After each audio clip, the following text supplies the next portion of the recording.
Hey y'all, welcome and or welcome back to my channel. My name is Janae, if you didn't know, and today's video is day 5 of True Crime Christmas time. So if you're ready, let's go. Okay y'all, we have made it to day 5. I'm so excited. Thank y'all for sticking with me for 5 days of True Crime Christmas time. I really enjoyed doing that for you guys.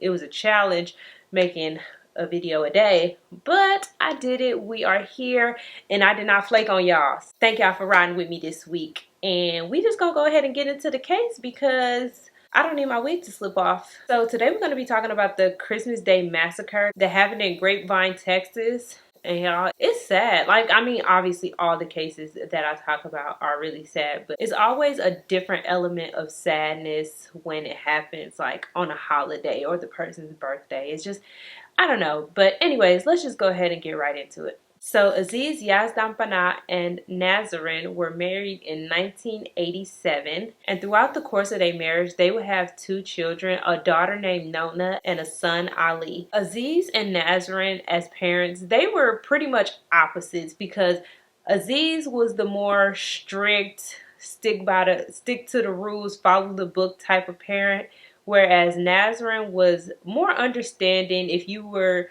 to go off the slopes a little bit, she would be just the more understanding parents, try to help you, guide you, but not necessarily scold you. You know what I mean? And for a little while, everything in their relationship and their life was going pretty good until they hit a financial snag in 1996. And this is when Aziz would be popped for pretty much tax fraud. The document said that he subscribed to a false tax return, which I'm not 100% sure what that means, but I know it boils down to damn tax fraud. So he got popped for that, and he ended up being sentenced to 3 years probation. He also received a $1,000 fine and was set to pay over $300,000 in restitution. So he had to pay all that money back. So he was probably making it seem like he was supposed to get more back than he was.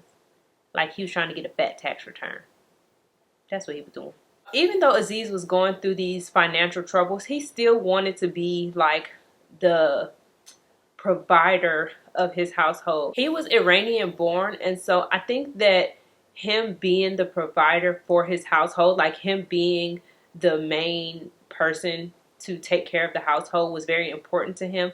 I do believe that that is very important in that culture. If you know anything different, please let me know in the comments because I could be wrong. And he became a mortgage broker, and even though Nazarene was a certified cosmetologist, he didn't want her to work. He pretty much forbid her to work so that he could be the sole provider. Now, to a certain degree, I understand his wanting to provide for his family and wanting his wife to be a homemaker, but that didn't seem like it should have been an option for Aziz, and he should have let Nazarene work because in 1999 they would have to file for bankruptcy because Aziz still wasn't getting it right.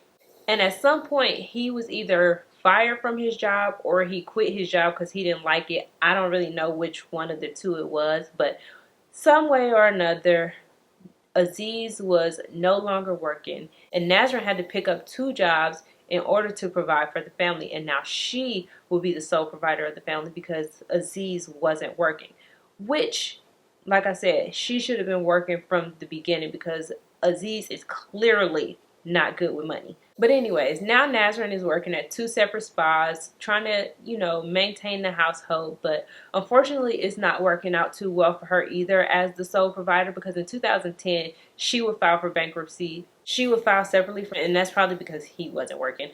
Now, one of the reasons that she did this was because the family had purchased a home at some point in Colleyville, and it was about to be up for foreclosure. And so she was hoping that this bankruptcy would save them from losing the house. Now, while Nazarene was going through this bankruptcy process, she had got fed up. She just wanted to be alone. She was damn near already doing this by herself. She was the sole provider. She was the one filing for bankruptcy. She was the one trying to save the house from foreclosure.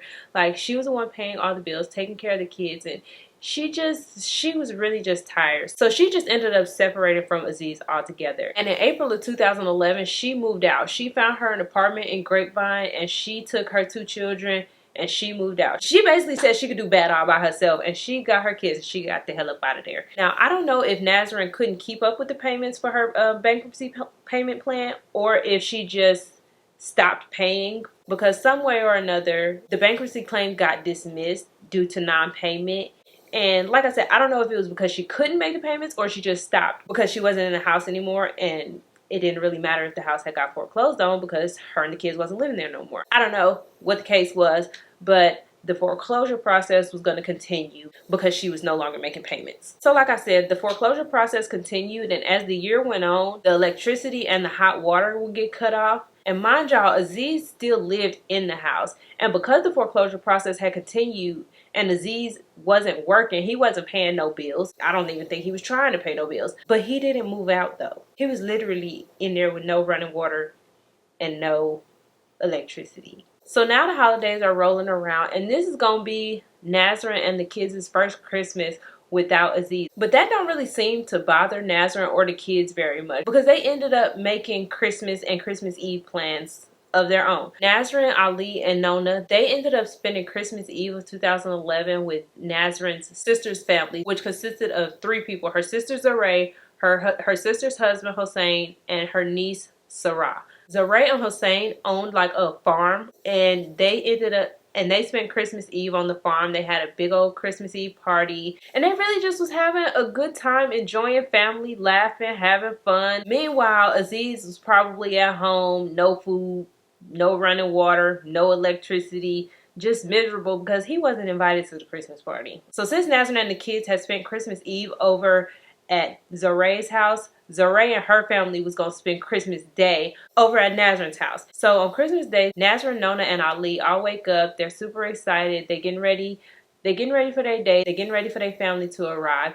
And the first person to show up actually is Aziz. Now, it's unclear if Aziz was invited to Christmas at Nazarene's or if he just showed up. But either way, he shows up, and y'all, he is in the Christmas spirit. And I mean the crispiest Christmas spirit, because this man had on a Santa suit. He came dressed up as Santa, ho ho hoing and jolly ollie ollieing all in through the house. But as happy as he was, everybody wasn't that happy, because a little bit before 11, when Zaray's family arrived, Sarah texted one of her friends and said, "So we're here. We just got here, and my uncle is here too, dressed as Santa."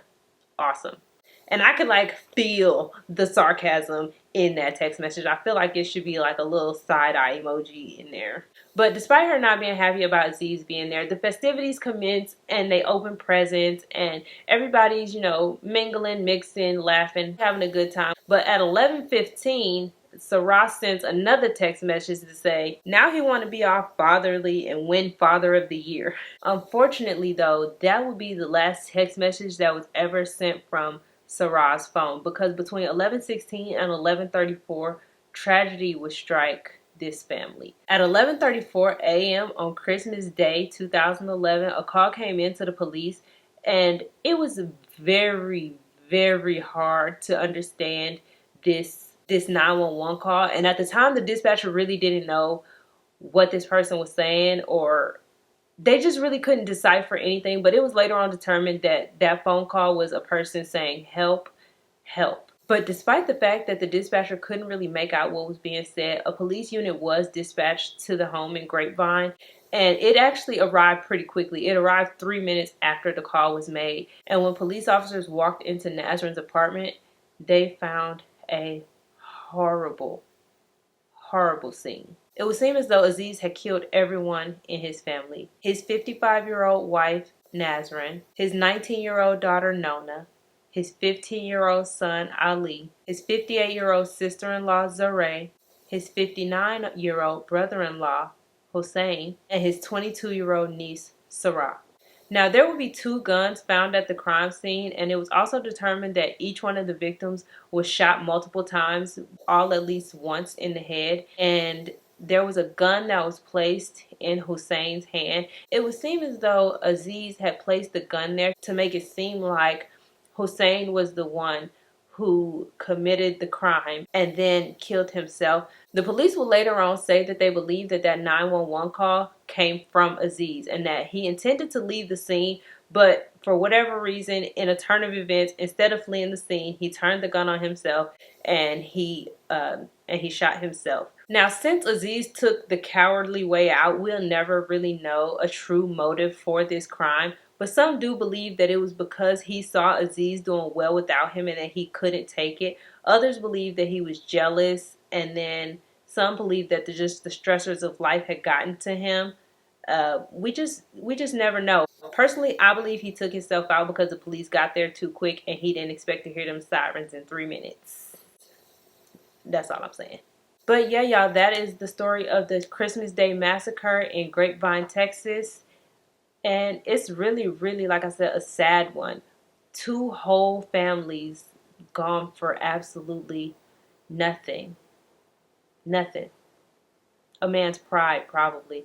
Anyways, y'all, thanks so much for watching. Merry Christmas to you all. Happy New Year. Don't forget to like, comment, and subscribe. I will see you all in the next one. Bye. Hey, y'all. Welcome and or welcome back to my channel. My name is Janae. If you didn't know, and my wig is slipping, so we gonna hurry up and do this video. I mean, I don't really know what that means, so I'm guessing he made it seem like, I don't know, maybe he was just trying to get more money. Y'all be doing that all the time. I don't know nothing about that, so y'all let me know in the comments if y'all be doing that, but don't let me know in the comments because then y'all can go to jail, so don't do that. And y'all, Aziz was still living there, so he was literally asked out.